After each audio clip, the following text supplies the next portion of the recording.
अस्सलाम वालेकुम. वालेकुम સલામ. શું થયું? તમે બહુ સેડ લાગો છો. હા, હું બહુ સેડ છું. મારી મમ્મી મારા પર ગુસ્સામાં છે. મમ્મી કોઈ દિવસ આવી રીતે જ ગુસ્સો ના કરે. જરૂર તમે કાંઈ કર્યા હશો, રાઈટ? હા, એને ખપતું હતું કે મારું હોમવર્ક કરું, ઓકે? કારણ કે સ્કૂલ જવાનું છે અને મારા ઘણા બધા કામ હતા. પછી હું રમવા માંડી અને પછી હું ભૂલી ગઈ અને પછી ગુસ્સો કર્યા. મને મજા કરવું હતું. તમે હમણાં અપસેટ છો કારણ કે મમ્મી તમને વૈદા તમારા ઉપર ગુસ્સે થયા? હા. પછી મને કીધી કે તમે ફાઇન નથી ને I don't love you and I hate you. તમે એવી રીતે કીધા? હા, એ મને ગુસ્સો દેરાવ્યા. ગુસ્સો એ દેરાવ્યા કે ગુસ્સો તમે દેરાવ્યા? મમ્મી તમને કીધા હોમવર્ક કરો, રાઈટ? પછી તમે ના કર્યા, પછી મમ્મી ગુસ્સો કરે, રાઈટ? મમ્મી ગુસ્સો કરે તો આપણે ચૂપ રહેવાનું, જવાબ ના દેવાનું, કાંઈ ના કહેવાનું, કારણ કે મમ્મી આપણને શીખવાડવા માંગે છે. એને ખબર છે આપણે કામયાબ થાય. અને ખબર છે શું, હમણાં જેવી રીતે તમે સેડ છો, મને ખબર છે કે તમારી મમ્મી એટલા જ સેડ છે. એ પણ રોતા હશે. હા, એ ગુસ્સામાં તો હતા, પણ જ્યારે હું કીધી આઈ ડોન્ટ લવ યુ ને તમે નથી ફાઇન, ડેડી ફાઇન છે વધારે, તો એ બહુ નિરાશ થઈ ગયા, માયુસ થઈ ગયા. એના ચહેરા ઉપર હું જોઈ કે એ બહુ જ રોવા એના મન થતું હતું રોવા. એ તો બહુ ખરાબ થયું. ખબર છે કેમ? કારણ કે અલ્લાહના રસૂલ મુહમ્મદ મુસ્તફા સલ્લલ્લાહુ અલૈહિ વસલ્લમ ફરમાવ્યા છે કે જે મા બાપને રોડાવે, જે બચ્ચા મા બાપને ગુસ્સો દેરાવે, એ લોકોને સમજી જાઓ કે ખુદા એ લોકો સાથે ગુસ્સામાં છે. ખુદા મારી સાથે ગુસ્સામાં છે હવે કારણ કે હું મારી મમ્મી સાથે ઝઘડો કરી. એબ્સોલ્યુટલી. ખુદાને નથી ખપતું કે આપણે મા બાપ સાથે ઝઘડા કરે, કારણ કે ખુદા આપણને મા બાપ દીધો છે તાકે એ લોકો આપણને શીખવાડે. એ લોકો ખુદાનું કામ કરી દે છે, ખુદાના કામને આગળ વધાવે છે. અને ખુદાને ખબર છે કે આપણે ઇલ્મ હાસિલ કરે, ઇસ્લામને ફોલો કરે. મા બાપ ઉપર ગુસ્સો ના કરાવાય, લોકોને સમજવાની કોશિશ કરાવાય. તમારી મમ્મીનું જે મોઢું હતું જેવી રોવાઈ મંડ્યા હતા, ખુદા જોઈ લીધો. ખુદા જોઈ લીધો અને ખુદા પોતે હમણાં બહુ જ નિરાશ છે. ખુદા કહે છે કે જ્યારે તમે તમારા મા બાપને ગુસ્સામાં જો, તમે આવા છો, તમે ઓવા છો, તમે આવા, હું કેમ કરું, તમે મને કાંઈ ના કહો, તો હું ગુસ્સામાં મારી મમ્મી સાથે વાત કરી. જ્યારે રસૂલે ખુદા કહે છે જ્યારે આપણે આપણી મમ્મીને ગુસ્સામાં જોઈએ યા તો ડેડીને ગુસ્સામાં જોઈએ, તો સમજ લેવાનું કે ખુદા એ વખત આપણને ગુસ્સામાં જોઈ છે. અને ખુદાને જે માણસ ગુસ્સો કરાવે એ ખુદાનો કહર ને આમંત્રણ દે છે. ખુદાને નથી પસંદ કે આપણે આપણા મા બાપને ગુસ્સો દેરાવે. પણ હું ઘણા ફેરે મારી મમ્મીને ખુશ પણ કરું છું આંટી. રોજ થોડી ઝઘડા થાય છે. મને કે જાઓ નમાઝ પઢ, પછી હું નમાઝ પઢું, પછી મારી મમ્મી કોઈ દિવસ કે માશાલ્લાહ તું પોત મેરે નમાઝ પઢવા ગઈ, હું તને કાંઈ ના કીધી ને તને ખબર પડી ગઈ ને તું અઝાન સાંભળીને મસલા ઉપર આવી ગઈ, માશાલ્લાહ. સાચે તું ખાસ એક બહુ સ્વીટ છોકરી છે, વેરી ગુડ ગર્લ છે. કે જે બચ્ચા મા બાપને ખુશ કરતા હોય અને મા બાપ કાંઈ કીધા ના હોય ને એ લોકો સીધું સારું કામ કરતા હોય, કારણ કે એ લોકોને ખબર છે કે મા બાપને શું ગમે, તો એ બચ્ચા તો બહુ સ્માર્ટ કહેવાય. કારણ કે મા બાપને ખુશ કરવાની વાત એ છે કે આપણે એ લોકોને પણ ખુશ કરે ને ખુદા પણ ખુશ થઈ જાય. સાચે જ્યારે હું મમ્મીને ખુશ કરી તો ખુદા ખુશ થઈ ગયો. હા, કારણ કે એ જ હદીસમાં છે. રસૂલ ખુદા સલ્લલ્લાહુ અલૈહિ વસલ્લમ ફરમાવે છે કે જ્યારે તમારી માં તમને ગુસ્સામાં જોઈએ કારણ કે તમે એને ગુસ્સો કર્યા, તો ખુદા એ વખત સમજી લો તમને ગુસ્સામાં જોઈ છે.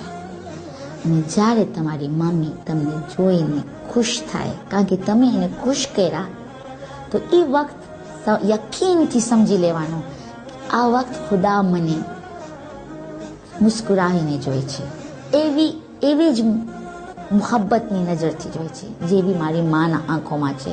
મમ્મી તો મને કિસ કર્યા અને મને ગલે લાગ્યા અને મને કીધા મારી દીકરી, મારી જાન, બહુ ખુશ થયા. તો ખુદા મને એવી રીતે જ જોયો અને એવી રીતે જ ખુદા આપણને ગલે નથી લાગી શકતો, પણ એ આપણને ઘણો બધો સવાબ દે ને એવું આપણે ખુશ કરી દે કે આપણે થાય કે ખુદા આપણા સાથે છે. તો એ ખુદાની બરકત આવી જાય આપણે હર એક કામમાં.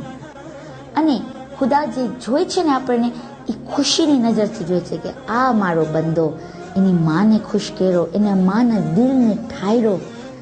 હવે એ કાંઈ પણ માંગશે હું તૈયાર છું એની દુઆ કબૂલ કરવા. અને આપણે ખપે છે કે અલ્લાહ આપણને હર વખત એવી નજરથી જોઈ. અગર ખપે કે ખુદા આપણને હર વખત મુસ્કુરાવીને જોએ તો આપણે શું કરવું જોઈએ? આપણી મમ્મીને મુસ્કુરાવવું જોઈએ. આપણને આપણી મમ્મીને ખુશ કરવું જોઈએ. હા, તો હું રોજ મારી મમ્મીને ખુશ કરીશ, કારણ કે મમ્મી ખુશ તો ખુદા ખુશ, મમ્મી ગુસ્સે તો ખુદા ગુસ્સે. કરેક્ટ, તું સમજી ગઈ, બહુ સ્માર્ટ છે, રિયલી સ્માર્ટ, માશાલ્લાહ. That's right. એવી રીતે જ હર એક બહાનો ગોત કે મમ્મીને કંઈ ખપતું હોય એને પહોંચાડી દે. એ વાત, એ ચીજ, એ મીઠો ગોતતા હોય જલ્દી મીઠો લે આવ, એ કે એવી તરસ લાગે છે ભાગીને પાણી લે આવ. એ બધું કરીશ ને તો તું જોઈશ કે તારી મમ્મી તારા ઉપર મહેરબાન અને ખુદા તારા ઉપર મહેરબાન. તો એ એક કામયાબીનો જરિયો બની જાય તારી મમ્મી, અને એક તરકીબ છે, એક રીત છે કે ખુદાને કેવી રીતે ખુશ કરે ઇન્સાન. અને આ બધું સમજવાની વાત છે, કારણ કે માં જે કરે છે ને આપણા વાસ્તે એટલું બધું કામ કરે છે. અને માને શું ખપે? તમે કોઈ દિવસ તમારી મમ્મીને ગિફ્ટ લઈ દીધા છો? મારા પાસે શું પૈસા, પણ અમે ઘણા ફેરે મારા ડેડીને કે પછી અમે એને એક ગિફ્ટ બનાવી દે અને એને પેક કરે, એમાં ફાઇન કપડો અંદર હોય એને જે ગમતું હોય, પછી અમે એ ગિફ્ટ ઉપર નામ લખીએ, પછી અમે કાર્ડ લખીએ, મમ્મી અમે તમે બહુ ચાહે છે. વાવ, એ તો બહુ સારી આઈડિયા છે, કારણ કે માને ખુશ કરવાનું જોયું કે જરૂર છે કે આપણે માને ખુશ કરીએ, કારણ કે લોકો આપણા વાસ્તે શું કરતા હોય ને આપણો બર્થડે હોય તો લોકો બધું કરતા હોય, રાઈટ? હા, પણ મારી મમ્મી હું એને અમે આ બધું ગિફ્ટ લઈ દે પછી કે મને આ ગિફ્ટની જરૂર નથી, મને ખાલી ખપે છે કે તમે મારી વાત સાંભળો. આંટી, એ બહુ મોટી વાત. તમે હવે મને બધું ખબર સમજ પડી, કારણ કે માને ચીજની જરૂર નથી, એને આપણી ફરમા બરદારીની જરૂર છે. એક્ઝેક્ટલી. એટલે તમે જોશો જ્યારે તમે તમારા મા બાપને ગિફ્ટ દો ને તો એ લોકો કે કેમ તું ખર્ચો કરી? તને અગર મારી ખુશી ખપતી હોય તો ખાલી તું મારી વાત સાંભળ તો હું ખુશ થઈ જઈશ. અને વાત સમજવાની વાત છે, કારણ કે ખુદા એવી રીતે જ આપણને કે નમાઝ પઢો, રોજા રાખો, આ કરો, ઓ કરો, તો ખુદાની એ ચીજની જરૂર નથી રિયલી, કારણ કે ખુદા તો ખુદા છે, એને નથી જરૂર કે આપણે નમાઝ પડે. પણ એ આપણે હુકમ કરે છે કે નમાઝ પઢ, કારણ કે તું શુક્ર કરીશ તારા જ વાસ્તે સારો છે, કારણ કે હું તને માલામાલ કરી દઈશ. મા બાપ પણ એવી રીતે જ્યારે આપણે કામ દે ને અને આપણે કે હોમવર્ક કર ને મસ્જિદમાં જા ને નમાઝ પઢ ને રોજા રાખ ને જોરથી ના બોલ ને સામે ના બોલ ને જા દાદીમાને મદદ કર, તો એ માને કાંઈ નથી મળતું. પણ માં એ ચાહે છે કે આપણે ખુદાને ખુશ કરી દે. માં એવી ચીજ છે કે એ પોતા વાસ્તે નથી કરતી કાંઈ પણ, એની ખાસ દુઆ ખાલી એ હોય કે મારા બચ્ચા આબાદ રહે.